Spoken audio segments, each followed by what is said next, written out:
With Israel being such a tourist destination for people from all over the world, you see dishes such as Eggs Benedict with a Middle Eastern or Israeli twist. For this dish, we start with kataifi noodles that are actually phyllo dough noodles. Spread them in a bowl and drizzle them with melted butter.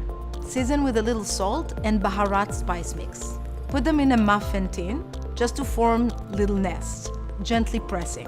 Preheat oven to 450 degrees and bake the kataifi noodles until golden brown. Remove from the oven and hold. Prepare Knorr Hollandaise Sauce following prep directions and season with sumac. You can also season with za'atar, or if you like it spicy, with a little bit of zhug. Poach the eggs and when ready, remove with a slotted spoon and place over the noodle nests.